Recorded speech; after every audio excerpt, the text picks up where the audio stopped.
वडोदरा के रास्ते 5 टर्मिनल को जाने वाली ट्रेन समय आज परिवर्तन किया गया है।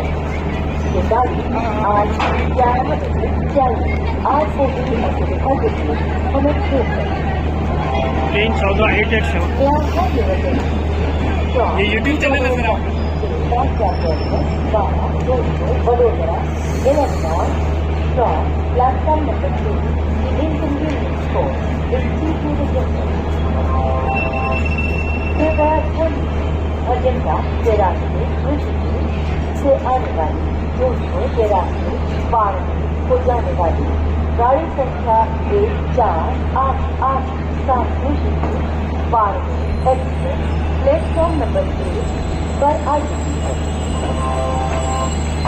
न्यायालय की वजह से train number 1488 Rishikesh Barmer express from Rishikesh via agenda to Barmer via Jothpur has arrived from platform number 1.